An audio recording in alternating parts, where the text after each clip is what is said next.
Welcome everybody to the debate chamber. My name is Mona Hammami, and this House's motion believes that the aging society is a problem, not an opportunity. We have two speakers for and two speakers against. But before we start, I would like to draw your attention that you might have seen this. There's a voting machine next to you that you can use to vote on starting and in the end. So as a start, I'm going to repeat the motion, and I would like for you to vote on it. So the motion is that this House believes that the aging society is a problem, not an opportunity. If you're for, you press on 1. If you're against, you press on 2 or B. And if you're undecided, you press on 3. Starting now, we can start the vote. You have 10 seconds.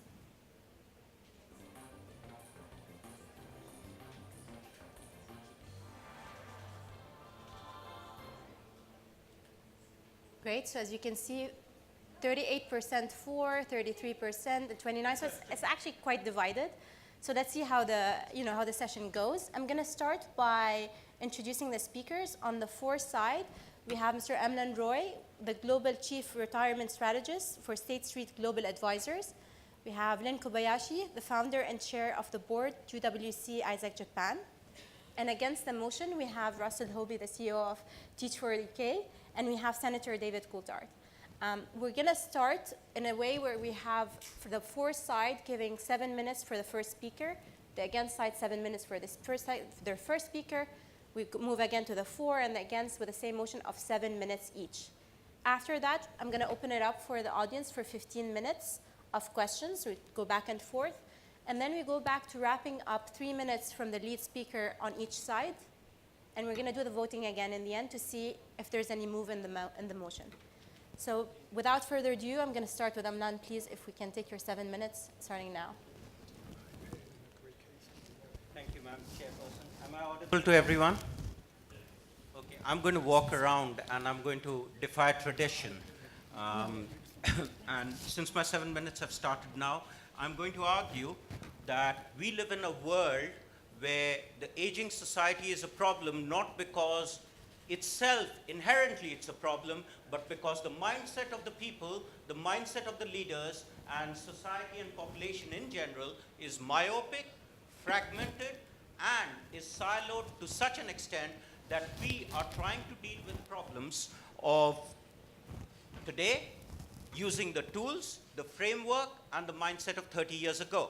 So I'm going to give you contradictions and examples of how we get things very, very wrong. And I'm going to appeal to two people who essentially said, are we brave enough to enter this brave new world? Aldous Huxley and Shakespeare, who said, the fault, dear Brutus, lies not in our stars, but in us, for we choose to be underlings. I believe we are choosing to be underlings, and we are underestimating the problems of aging society.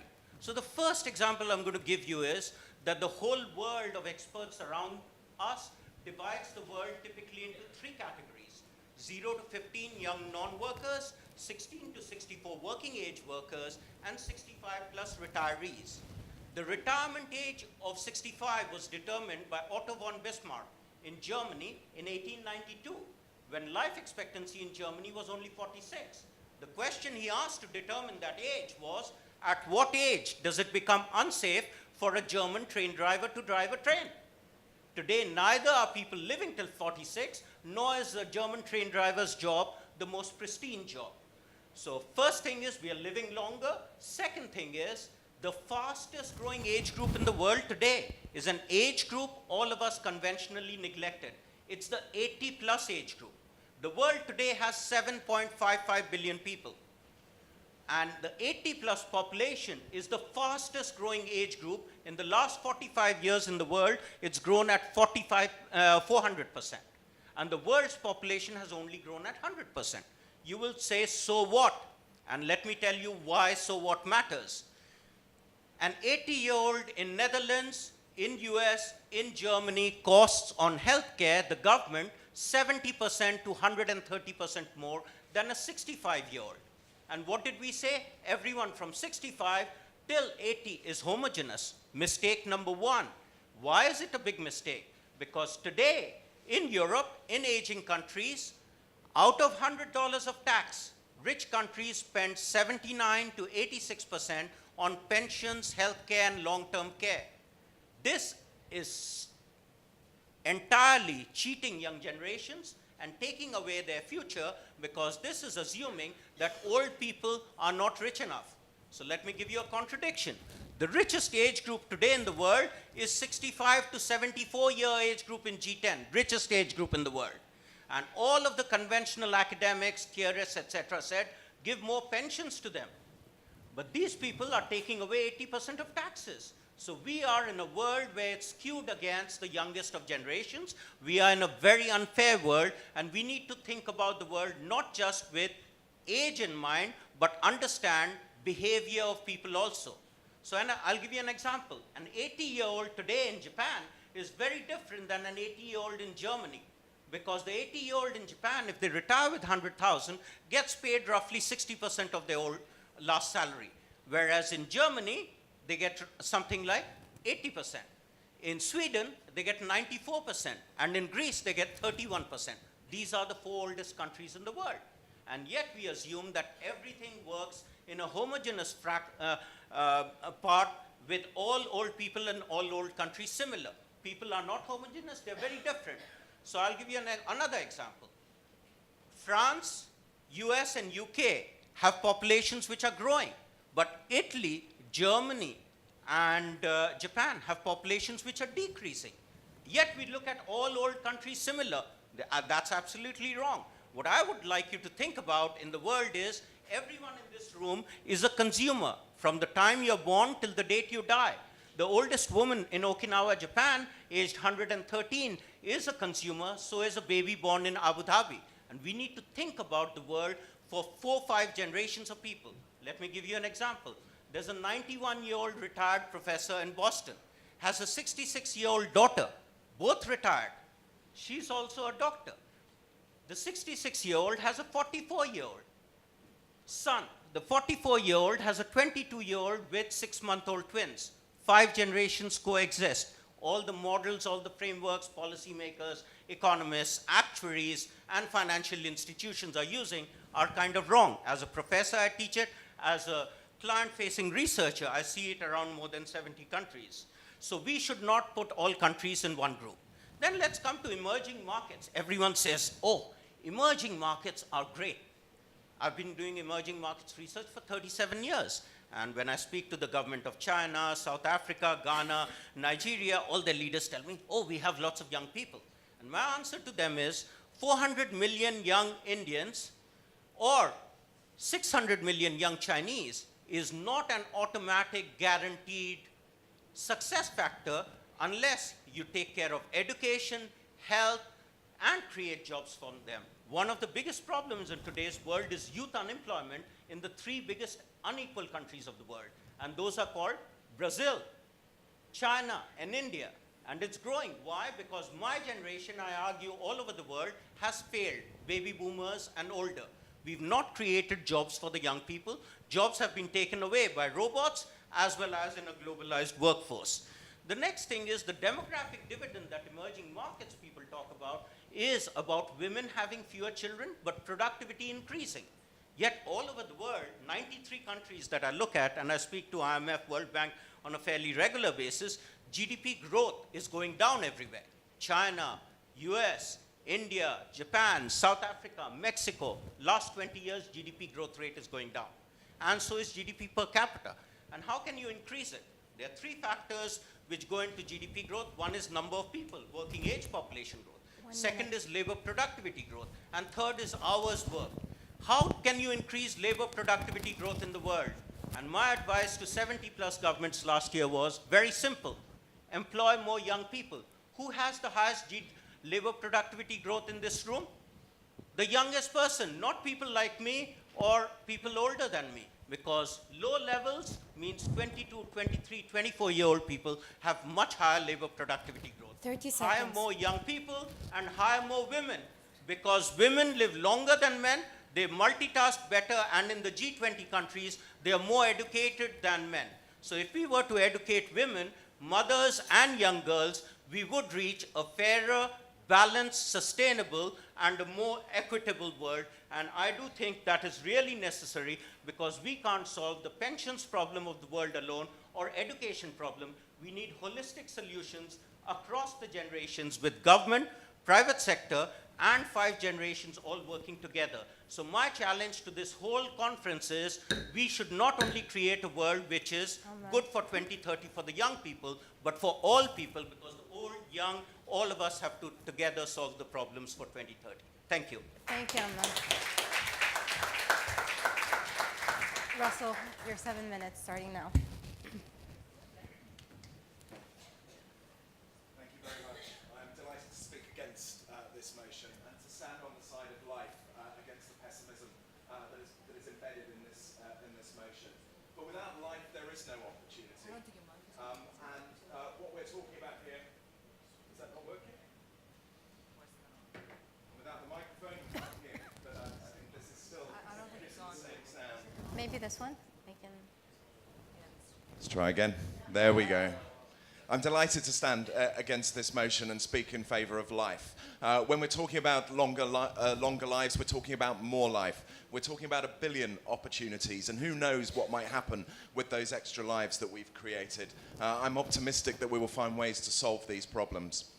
And of course, when we talk about an ageing society, we're not just talking about old people getting older.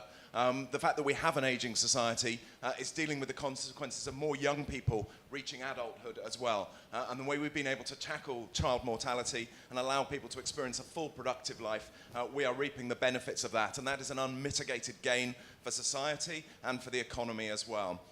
And of course, as more old people get older too, with advances in healthcare, we're able to ensure that they spend the later years of their life in a healthier state. And so what we're talking about here is adding more productive years to the economy and to society as well. And these are not to be feared. These are an asset to us all. Of course there will be challenges. Of course there will be costs. Of course we will have to think about how we must restructure our social system, our welfare and our healthcare as well. And to be honest, that in itself is an opportunity. The old ways of doing things were not such great ways of doing things. That strict sequence of learn, work, retire didn't really work for all of us. It fixed too many people into a rigid path in life where you had to run headlong at a single destination. If that turned out to be the wrong destination, you lacked the time and the resources to do something about it. I think it is a fantastic opportunity for our societies that we can rethink that and say that actually, in order to cope with the longer lives that we will face, we will be learning, we will be working, and we will have increased leisure in a mix across our entire lifetimes as well. We certainly cannot afford 30, 40 years in retirement, but we won't need to do that either. And the single most important way we can turn this problem into an opportunity is to make sure that we are able to constantly relearn throughout our lives. We will have to integrate learning with work. We will have to have more full-time and standalone learning opportunities. We will have several different careers, several different tasks in life, and we will be able to change direction when we need to do so. That will pose a challenge to our education system, but actually I think it frees up more individuals to make more of their lives and not have to cram everything in at once. We can slow down a little bit. We can make sure that childhood is slower and more pleasurable because learning can happen at later stages in life as well. And if we can do that, and if we can create a culture and society of lifelong learning, I think we will also be able to create a more open-minded society, a more cohesive society, and have a sense of curiosity and flexibility and adaptability that stays with us throughout our entire lives. And that can only be a good thing for society. So, colleagues, I encourage you to vote against this motion. Thank you. Lin, the floor is yours.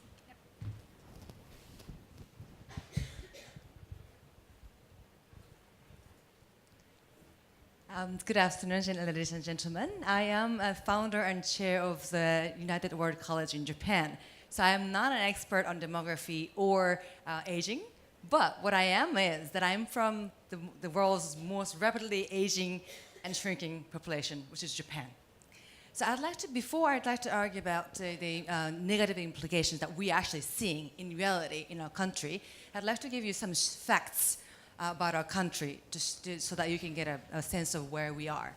The average life expectancy in Japan in 1950 was 58 for male, 61 for female.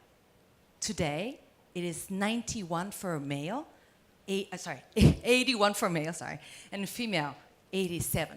Wish me luck. And while we're rapidly aging, the birth rate kept going down. Right after the World War II, the birth rate in our country was 4.3.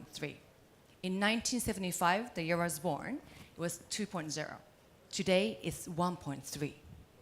So what it did was the percentage of population in our country for the people who are above 65 years old shot up. So it was less than 5% in 1950. Today, 27% of Japanese people are 65 years old or above. So if you come to our country, more than one out of four people you meet on the street are 65 years old or above. What does that mean? I believe that there are two very serious implications that it has into our society. Number one, to the government. Number two, to the household. I'll walk you through two of them separately.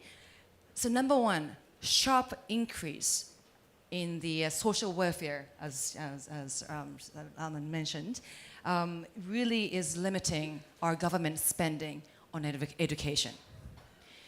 In Japan, I think public spending on education in Japan has already been among the bottom 10 of all OECD countries in the past already.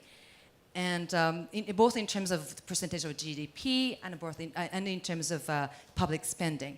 And on top of that, social welfare spending in Japan, which is approximately $1 trillion today, is expected to go up to $1.5 trillion by 2025, which is like 7 years from now. 1 trillion to 1.5 in the next 7 years. And that would have a huge implication to our government spending, you can imagine. So second point about households. In Japan, disposable income for the household has been declining ever since 2009, partly because of our recession, obviously, but more recently because of the increased taxation and social insurance. So our economists say that in order for our government to be sustainable, we may need to further raise our consumption tax from the current level of 8% to 20%, or perhaps, in a worst case scenario, 40%.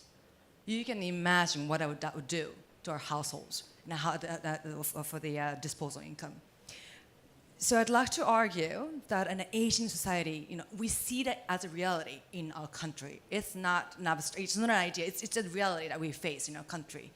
I'd like to argue that Asian society is a challenge, is a huge societal challenge that we have, especially in terms of if you look at the quality of education for young people that we all in this room truly care about. Thank you.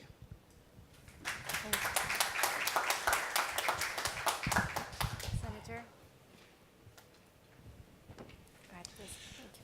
Good afternoon, everyone. By way of introduction, I'm from Zimbabwe. I was Zimbabwe's Minister of Education for 4.5 years, and so I think I bring a different perspective to this debate. And I think that the problem, in essence, is not the problem of aging.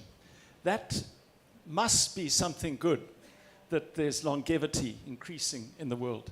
The problem is one of perspective, and it's illustrated by my colleague. Aging is an issue in Japan. It is not an issue in Zimbabwe. It is not an issue throughout most of the third world. In fact, if we have any problem, it's the reverse. We have far too many young people that we can't employ. And so I would say that it's not an intrinsic problem, it is a problem of our perspective regarding aging. And in this regard, I would make two points regarding perspective. We need to change our perspective regarding aging. That applies both to old people and to young people. I think that old people need to change their outlook on life. That has been forced upon us in Zimbabwe. In the last 15 years in Zimbabwe, we've suffered hyperinflation, which completely wrote off pensions and savings. And so that change in perspective has been forced on young people. We no longer have the words pension and retirement in our vocabulary in Zimbabwe.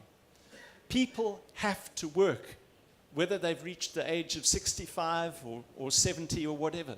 They simply have to work. And they have found enrichment in that. They have found that they are useful through that. And the problem in Western societies, I believe, is that pensions and retirement come as of right. And we need to change our perspective. We need to see the inherent value in old people, the experience that they bring, the maturity that they bring to the environment, to any environment. But of course, it also requires a change of perspective of young people. Young people need to change their perspective of old people, to realize the inherent value of old people, the great skill that they bring to any work environment, in fact, to any aspect of society. And so the problem, in essence, on this first point, is not so much aging, but how we view aging. Do we see it as another stage in life that brings unique skills to bear on a situation? And that applies both to old and young people. The second perspective is that we need to move away from the individual country's notion of the problem of aging. And we need to see it as an opportunity. We have a surplus of highly motivated young people in Zimbabwe, where Japan and Europe perhaps have a deficit. And our problem is the problem identified by Julia Gillard this morning, that the world has become far too inward-looking. That is what accounts for Brexit and Trump.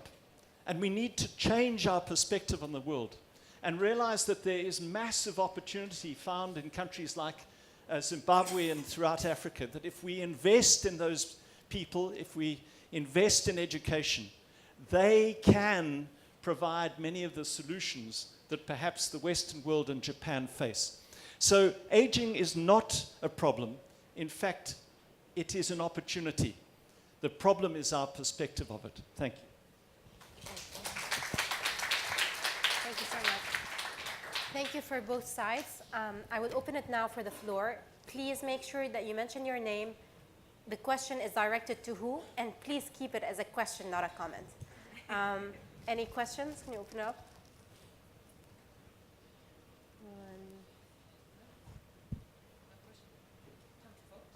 You guys are all convinced? No questions from the... Yes, I can see that. People should ask questions. One second, there's a microphone. My name's Catherine, by the way. Does Japan have an immigration policy to encourage young people to come to Japan? I'm sure Zimbabwe would share some of them. Yeah, it has been a political taboo for many, many decades. Well, it had been a political taboo for many, many decades. Japan used to pride itself being a very homogeneous country, which didn't even want to talk about immigrants. But that is changing very slowly, but it is changing. For the past 2 to 3 years, I think, the government has been opening up some of the policies, the areas of our workforce. For example, taking care of elderly people. We just don't have enough Japanese people to take care of elderly people, period. For housekeepers. So the government is opening up, but very, very slowly. And it needs to happen more and faster, I think. But thank you, yeah. Can I add to her? As an advisor to the Japanese government, I'd like to say that there's been an increase, as Lin pointed out, in Thai and Filipino nurses for old care, but also this is a revolt against robotics, where the Japanese old are saying, we don't want robots following us around the house, telling you when we've had our pills or when we've gone to the restrooms, etc. So AI and robotics are taking a side seat, with the Japanese old saying, we'd prefer human interaction. So in an aging society, if you have to have centenarians and have them living healthy, you need activity, genetics, exercise, interest, nutrition, and giving up smoking. All of those require holistic solutions, which I claim currently our society doesn't offer. Other questions on the floor?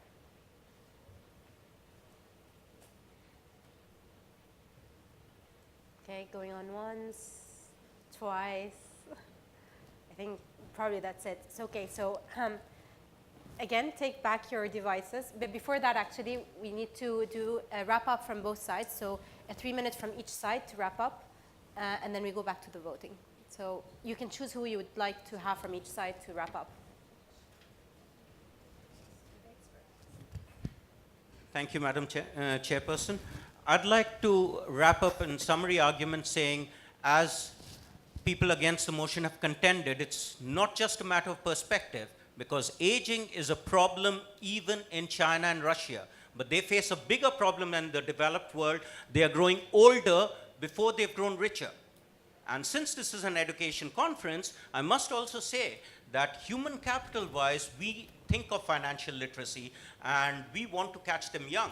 In fact, Rob Gardner of Reddington in UK says, we want to teach kids financial literacy from age 6, 7, so that we can be as literate as the most financially literate country in the world, which according to me is Denmark, because even a train attendant knows how to solve a Danish mortgage. I would like to conclude also by highlighting that while the value of old people is paramount, you cannot say that Amlan or Lin could work at 70 unless society creates labor markets, education, skills markets, and ultimately, as the OECD said, if we live longer, we should work longer. I would like to add, we need to be in better health, train longer, and be willing to learn longer across the whole spectrum from 0 to 114. And currently, while it's a problem, if you want to turn it into an opportunity, we still do think emerging as well as developed countries need to take holistic reform on pensions, education, health, social welfare, and labor. Thank you very much. Thank you, Amlan.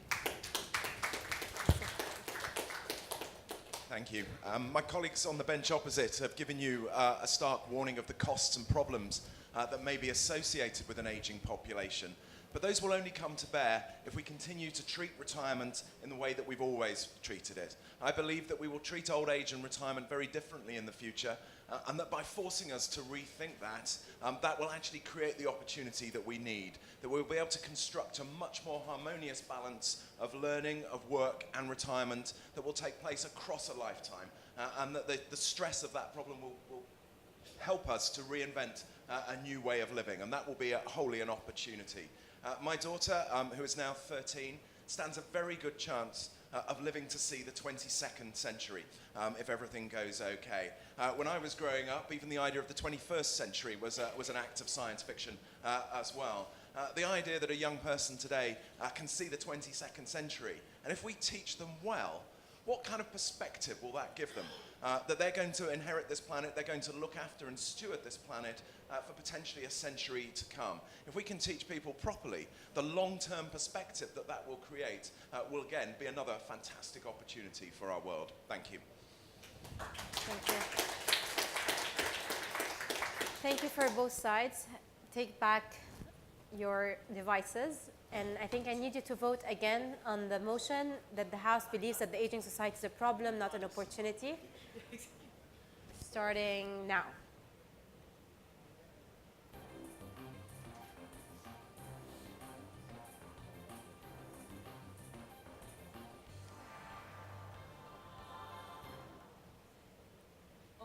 Wow.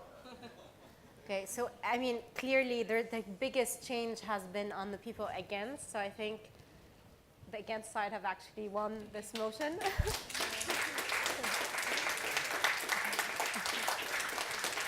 Highly optimistic, view of the world. Thank you, everyone, and I think the meeting is adjourned. Thanks.